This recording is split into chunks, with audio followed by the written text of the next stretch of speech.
la psicología y la publicidad, dos ramas de la ciencia diferentes, pero que en algún momento se han unido para dar grandes resultados en las emociones, percepciones y demás.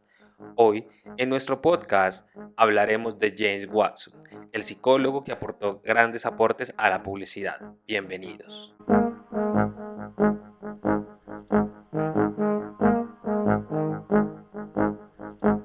Al hablar de la psicología, debemos ubicarnos en la rama de la psicología del consumidor. La psicología del consumidor tiene sus raíces en la psicología industrial, la cual inicia en diciembre de 1901, cuando Walter White Scott de New York University ofrece una conferencia en la que analiza las posibilidades de la aplicación de la psicología al campo de la publicidad. A partir de ahí, nace el campo de la psicología del consumidor, que se consolida en la literatura científica después de una década después. En 1948, los abstracts, cuando cuentan sobre la psicología o el área industrial, incluyen como subtítulo la publicidad y la conducta del consumidor en 1950. La exploración de las primeras décadas del siglo XX sobre las aplicaciones de la psicología en el ámbito comercial se centró casi exclusivamente en la publicidad y no sobre las relaciones humanas.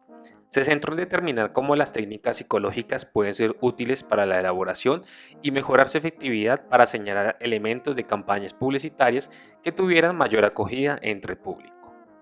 Así, el análisis se enfocaba en el anuncio y en la transacción de venta-compra, más no en la comprensión y explicación de los factores psicológicos que influyen en los comportamientos de uso, elección, compra que una persona ejecuta en un ambiente de mercado.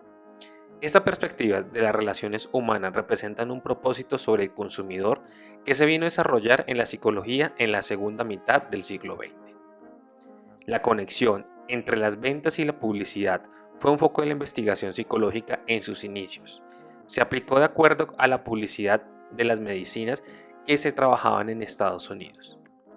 Al final del siglo XIX, por cuatro razones principales, esto cogió un gran auge. El primero, la urgencia de los fabricantes por anunciarse y las agencias de publicidad se vieron obligadas a analizar lugares, medios y difusión de sus productos. Además de este afán, sirvió para regularizar las tarifas de mercado de las medicinas. Segundo, hasta finales del siglo XIX, la mitad de los ingresos de las agencias de publicidad provenían de la industria farmacéutica. Tercero, las revistas o magazines creados gracias a las medicinas tenían como su público objetivo a las mujeres, quienes fueron las principales consumidoras de productos farmacéuticos y cosméticos entre 1890 y 1900. En décadas anteriores a 1880, la publicidad tenía mala fama de generar confusión o desinformación. Sin embargo, la industria farmacéutica generó una renovación de la profesión del publicista, hasta gozar un reconocimiento en los primeros años del siglo XX. Tras la Primera Guerra Mundial, ocurrida durante 1914 a 1918, la publicidad cobró un nuevo ímpetu. Pasó de ser una técnica de crear anuncios a ser un oficio. Los ejércitos usaron campañas publicitarias para el reclutamiento. Dicha experiencia sirvió a los publicistas para mejorar sus técnicas de persuasión para, una vez terminado el conflicto, ponerlas en las marcas. Entre la Primera y la Segunda Guerra Mundial, la agencia John Walter Thompson alcanzó un posicionamiento de liderazgo en este nuevo oficio, al organizar el proceso publicitario alrededor de ejecutivos y equipos de trabajo flexible que coordinaban todos los pasos requeridos por una empresa que deseara promover un producto. La agencia JWT se especializó en anuncios publicitarios a través de periódicos y revistas, los cuales solían durar más tiempo en los hogares y por lo tanto era un medio potencialmente más eficaz respecto a carteles u otras formas de publicidad en la calle. La psicología se transformó con la Primera Guerra Mundial. Los psicólogos ganaron reputación por su experticia en la selección de personal y en la ingeniería mental. John B. Watson y White Scott participaron durante este periodo de comité que desarrolló las primeras pruebas de inteligencia y otros procedimientos de clasificación de entrenamiento para el ejército de los Estados Unidos. Después de la guerra, en 1921, este comité de psicólogos, junto a J. M. Cattell, fundó la Psychology Corporation, entidad de la cual Watson estuvo afiliado hasta 1933. Esta organizó y se desinteresó por las aspiraciones profesionales de los psicólogos.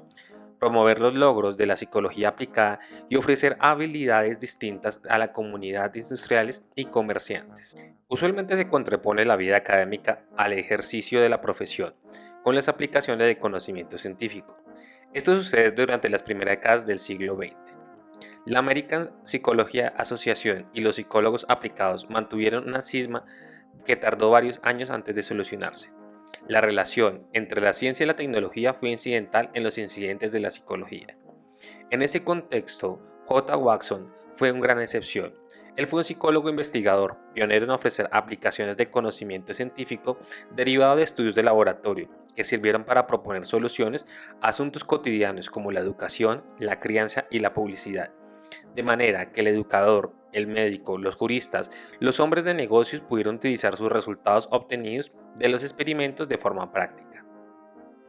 Watson publicitaba el conductismo como la psicología afectiva, que podía poner fin a 30 años de investigaciones estériles basadas en la búsqueda de conciencia y denominada la psicología de la idea.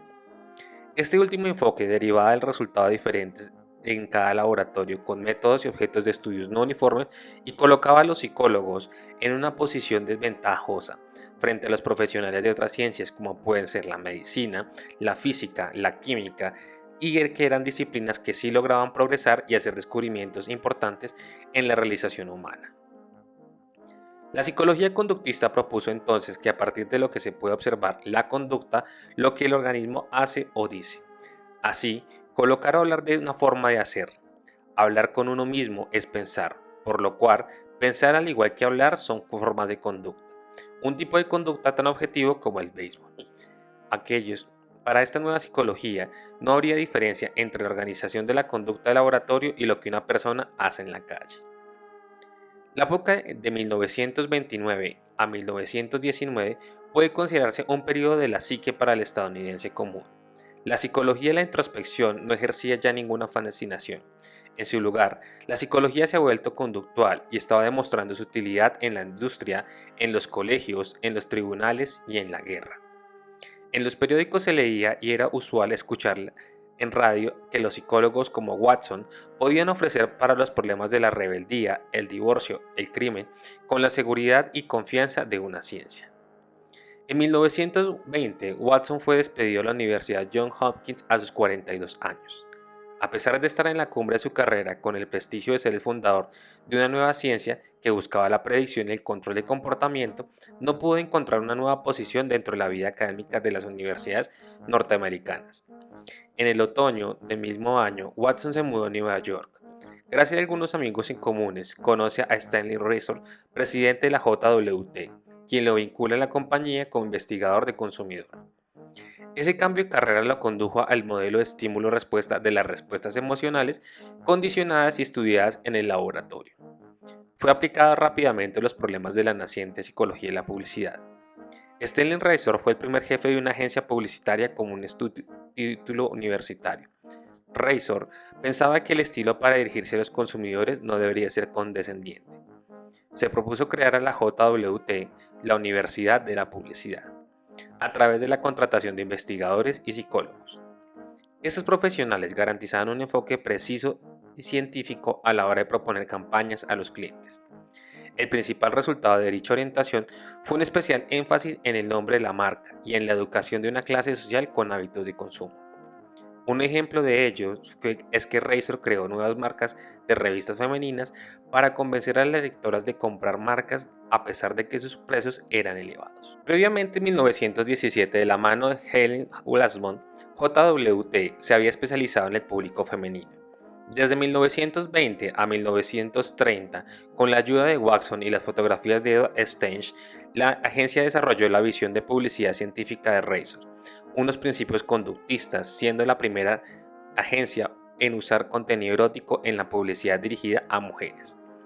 Asimismo, inició el uso de médicos, científicos y estrellas de cines en sus imágenes publicitarias, con el fin de generar reacciones emocionales. Esto provocó un éxito de facturación sin precedentes para la época. Watson creó diversas campañas alrededor de temas derivados de sus investigaciones sobre las tres emociones básicas: miedo, ira y amor, Según su propuesta, para vender un producto a los consumidores, se les debe decir algo relacionado con el miedo, que provoque ira o genere una respuesta de afecto o amor o un ataque de necesidad psicológica. Por ejemplo, en una campaña para promover venta de talco de bebés de Johnson Johnson, se transmitió un mensaje ideado para asustar a las madres jóvenes o primerizas si no utilizaban el talco. Aquellas corrían el riesgo de exponer a sus hijos a una infección grave. Watson esperaba estimular una respuesta de miedo para provocar el uso repetido del talco en los bebés. Johnson afirma que este modelo estímulo-respuesta de las decisiones del consumidor se relaciona muy bien con las creencias de los publicistas de la época, para quienes los consumidores eran emocionales y por lo tanto susceptibles de la estrategia ambiental. De acuerdo con la teoría conductista, los consumidores eran impulsivos, así que las agencias podrían desarrollar un atractivo emocional ante un estímulo para desencadenar la cadena de compra espontánea como respuesta.